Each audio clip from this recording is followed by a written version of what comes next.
Πινελιές ζωής, της δικής μας ζωής. Κάθε Τετάρτη στις 5 το απόγευμα με τη Δέσποινα Οικονόμου, παρέα με όλους εσάς. Μνήμες του χθες καθοδηγούν τα βήματα για τα μελλοντικά μας οράματα. Κάθε εβδομάδα θέματα κοινωνικά και ανθρώπινα προσθέτουν πινελιές ζωής για μια πιο ποιοτική διαδρομή.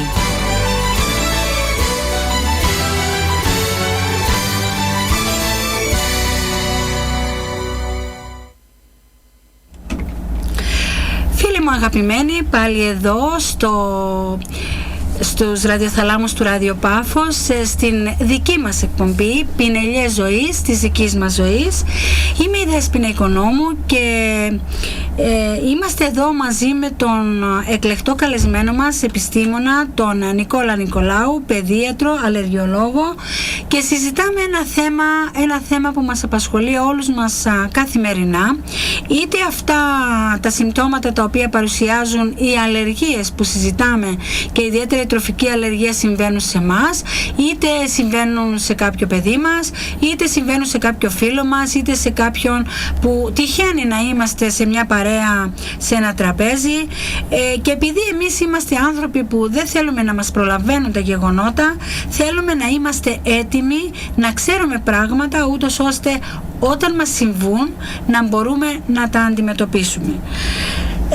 Ο Νικόλας Νικολάου λοιπόν, ο γιατρός μας εδώ, θα μας έχει πει πολλά και την προηγούμενη εβδομάδα με όλες τις άλλες αλλεργίες που μιλήσαμε, τη ρινίτιδα, την επεφικίτιδα, το άσμα, την αναφυλαξία, το έκζημα και όλα αυτά, αλλά σήμερα διαλέξαμε να εμβαθύνουμε λίγο στο θέμα της τροφικής αλλεργίας, γιατί είναι ένα ιδιαίτερο έτσι κεφάλαιο που θα ήταν καλά να ξέρουμε λίγα περισσότερα πράγματα.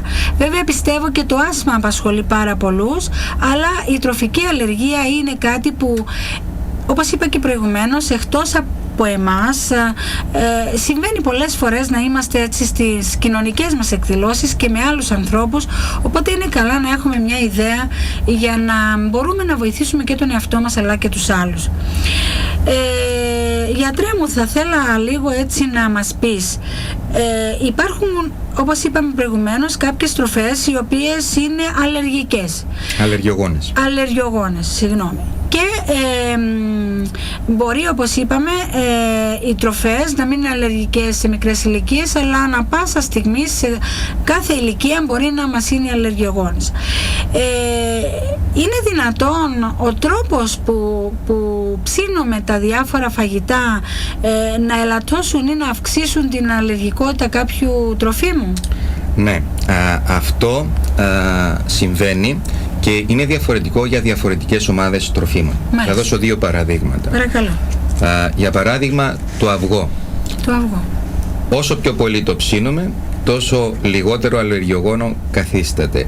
Γιατί με το βρασμό, για παράδειγμα, όταν μιλάμε για ένα πηχτό αυγό ή ένα καλά τηγανισμένο αυγό ή μέσα στο κέικ που είναι αρκετά ψημένο, με το ψήσιμο αλλάζουμε την τριτογενή μορφή του μορίου, του αλλεργιογονικού, και καθίσταται λιγότερο αλλεργιογόνο. Έτσι θα δεις, για παράδειγμα, παιδιά να ανέχονται το αυγό μέσα στο κέικ ή ένα πολύ καλά βρασμένο αυγό, όμως να μην μπορεί να φάνε ένα μελάτο αυγό. Μάλιστα. Πολύ σπουδαίο αυτό. Ναι. Το ίδιο μπορεί να συμβεί, για παράδειγμα, με φρέσκα φρούτα και λαχανικά. Και να δώσουμε κλασικό παράδειγμα, το μήλο.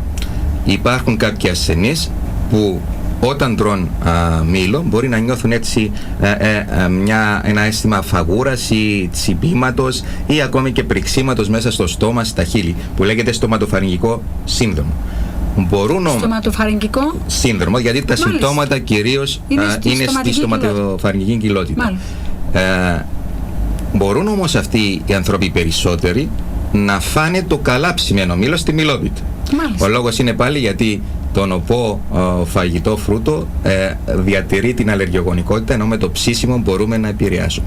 Αυτό δεν ισχύει με το φιστίκι, για παράδειγμα, που ενώ στην Κίνα που τρώνε βρασμένα φιστίκια, για παράδειγμα, η συχνότητα της αλλεργίας στο φιστίκι είναι μικρότερη. Σε χώρες όπου τα καβουρδίζουν τα φιστίκια, τα roasted peanuts που λέμε, με τον τρόπο αυτό αυξάνεται η αλλεργιογονικότητα. Δημιουργούνται κάποιες χημικές ενώσεις που αυξάνουν την αλλεργιογονικότητα με το ψήσιμο αυτό των τροφών.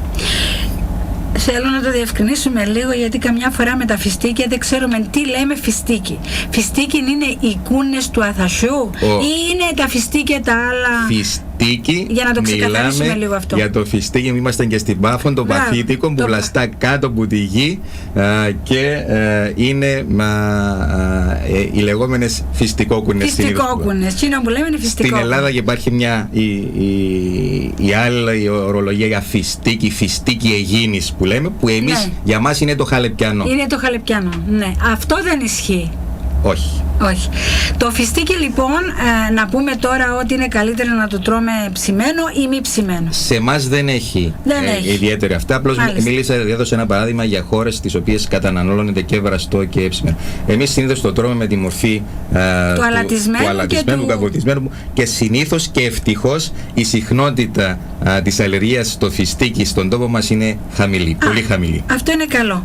Όμως εδώ θα ήθελα να σημειώσω, λόγω και μιας άλλης ιδιότητας που έχεις και έχω, αν θέλεις, του παιδιάτρου, που έχουμε δει πάρα πολλές φορές, όχι πάρα πολλά, αλλά σε αρκετή συχνότητα παιδιά να πνίγονται με τα φιστίκια, και παρεμπιπτόντως θα ήθελα εδώ να το σημειώσουμε, Νικόλα, θέλω λίγο τη γνώμη σου, γιατί έχω και εγώ έτσι κάποιες εμπειρίες έτσι όδινες. Πολύ σημαντικό, Δέσποινα, αυτό που αναφέρεις.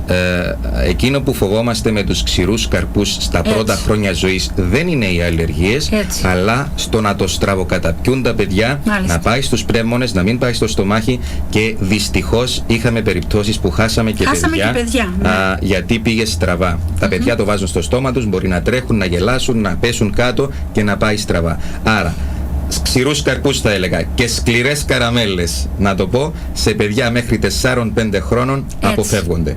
Για την ασφάλεια όλων μας. Γιατί συμβαίνει πολλές φορές να έχουμε έτσι επισκέψεις, ας πούμε, φιλικές, και να βάζουν ως συνήθως το ποτάκι και τους ξηρούς καρπούς, να τρέχει και το παιδί δεξιά-αριστερά, και πολλές φορές μπορεί να μην το προσέξουμε και όλα, αρπάζει ένα αυτό και μετά αρχίζει και βύχει, και μπορεί, Νικόλα μου, να αρχίσει να βύχει και λίγες ώρες μετά. Ναι. Δηλαδή μπορεί να παρουσιαστεί και 6-12 ώρες μετά και να αρχίσει να βύχει, ας πούμε. Ο ξαφνικός βύχας σε ένα παιδί που κατά άλλα δεν έχει πυρετό, δεν έχει άλλα συμπτώματα της μύτης του κλπ. Πρέπει να μας βάλει και την υποψία της εισρόφησης του ξένου σώματος, που λέμε, και να μας θορυβήσει και να επισκεφτούμε τον γιατρό μας. Ωραία. Άρα λοιπόν, αγαπημένοι μου φίλοι, ας το προσέξουμε πάρα πολύ αυτό, γιατί είμαστε και ένας λαός που η οικογένεια είναι κορώνα στο κεφάλι μας. Είμαστε πάρα πολλοί οικογενειακοί άνθρωποι και θα ήταν καλά να το συνεχίσουμε αυτό, και να δεχόμαστε φίλους στο σπίτι, για να αναπτύσσεται και η κοινωνικότητά μας, τόσο εμάς όσο και των παιδιών μας, αλλά ταυτόχρονα να προσέχουμε λίγο αυτό το θέμα, γιατί πραγματικά η εμπειρία λέει ότι πολλές φορές τα παιδιά καταλήγουν και όλα για μια μικρή απερισκεψία. Ας το προσέξουμε. Είμαι η Δέσποινα Οικονόμου, είμαστε στη δική μας εκπομπή Πινελιές Ζωής, της δικής μας ζωής. Είμαστε εδώ στους ραδιοθαλάμους του Ράδιο Πάφος, και ξαναδίνουμε λίγο και τα τηλέφωνά μας, 2693 2811 και 2691 0000. Κύριε Νικόλα Νικολάου, ακόμα μια φορά σε ευχαριστώ που είσαι μαζί μας και μιλάμε με όλους τους φίλους, και μας δίνεις έτσι τις πολύ σημαντικές γνώσεις σου για αυτό το θέμα το οποίο αντιμετωπίζουμε καθημερινά. Εγώ έχω μάθει έτσι δύο πράγματα σήμερα πολύ σπουδαία, εκτός τα άλλα τα οποία είναι πάρα πολύ σημαντικά, και τα ανακεφαλαιώνω για να τα εμπεδώσουμε, ας πούμε. Είναι ότι το αυγό, όταν υπάρχουν αλλεργικά παιδιά ή αλλεργικοί άνθρωποι, όσο πιο πολύ το ψήνεις, τόσο πιο πολύ το ανέχεται ο οργανισμός. Άρα μια καλή λύση να μην βγάλουμε τελείως το αυγό από την ζωή μας. Επίσης, για εκείνους που τα ανέχονται, γιατί δυστυχώς υπάρχουν και κάποιοι που δεν ανέχονται την πολύ καλά ψημένη μορφή. Μάλιστα, αλλά εκείνοι που την ανέχονται θα πρέπει να συνεχίσουν να τρώνε τη μορφή που ανέχονται, και να αποφεύγουν μόνο εκείνη που τους ενοχλεί. Βέβαια, εννοούμε τους ανθρώπους που έχουν θέμα, ούτως ώστε και να μην βγάλουν ορισμένες τροφές, εάν με έναν άλλον τρόπο μπορούν να το προσπεράσουν. Και το γεγονός τα φρούτα, τα οποία φρούτα είναι πάρα πολύ σημαντικά στη ζωή μας, όλοι το ξέρουμε, ούτως ώστε μας είπε σήμερα ότι αν κάποιος για παράδειγμα έχει πρόβλημα με τα φρέσκα φρούτα, μπορεί να τα ψήσει με κάποιον τρόπο ή στο φούρνο ή σε ψημένη μορφή με άλλες ουσίες, γλυκά κλπ. Αν και δεν συστήνουμε τα γλυκά, αλλά τέλος πάντων με μια άλλη μορφή, ούτως ώστε για να μπορεί να μην βγάλει τις τροφές αυτές από το διαιτολόγιο του. Αν μου επιτρέπεις, παρακαλώ, όλα σου τα επιτρέπω, Νικόλα, να μας τα πεις όλα σήμερα. Να κάνω μια έτσι ό,τι θέλεις παρέμβαση και να πω ότι είναι καλό. Ακούμε πολλές φορές και βλέπω και αρκετά παιδιά και ενήλικες, οι οποίοι, για παράδειγμα, είχαν μια αντίδραση από κάποιο φαγητό, πήγαν σε κάποιο εργαστήριο, έκαναν μια ανάλυση, είπαν για να τους βρουν και στροφές τους πειράζουν, και βγήκαν κάποια τεστ θετικά και τους έχουν κόψει 10 τροφές, για παράδειγμα το γάλα, το αυγό, το ψάρι, το φιστίκι, την πατάτα, το καρότο. Εδώ που θέλω να πω στους ακροατές είναι πολύ καλά το σημείωσες αυτό. Είναι λάθος να αποφεύγουμε τα φαγητά τα οποία καταναλώναμε προηγουμένως και μετά το επεισόδιο που πάθαμε, χωρίς να έχουμε πρόβλημα, γιατί βγήκε ένα τεστ θετικό. Γι' αυτό τα τεστ δεν τα κάνουμε στα τυφλά, μόνο με ένα λεπτομερές ιστορικό, και πάμε να εξετάσουμε μόνο εκείνα τα φαγητά τα οποία από το ιστορικό υποψιαζόμαστε ότι μπορεί να προκαλούν. Με τον τρόπο αυτό αποφεύγουμε άσκοπες διαιτητικούς αποκλεισμούς και είναι σημαντικό ένα παιδί να έχει μια ισορροπημένη διατροφή. Αν του κόψουμε το γάλα, το αυγό, το ψάρι, γιατί πιθανόν είναι αλλεργιογόνα, τότε του περιορίζουμε πολύ την διατροφή του, που μπορεί να έχει και επίπτωση στην ανάπτυξη.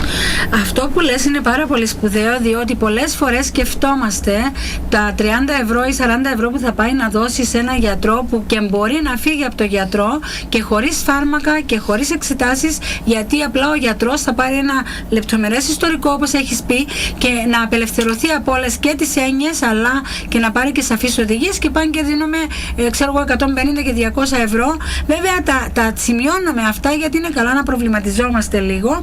Εμείς είμαστε υπέρ της γνώσης, υπέρ της εφαρμογής της γνώσης από τους ειδήμονες σε όλα τα επαγγέλματα. Γι' αυτό είναι καλά να προσέχουμε λίγο και τους εαυτούς μας, αλλά και την τσέπη μας, γιατί όχι. Λοιπόν, έχουμε στη συνέχεια ένα μικρό ακόμα διάλειμμα και θα επανέλθουμε για να μας πεις, Νικόλα μου, ακόμα πιο ενδιαφέροντα πράγματα.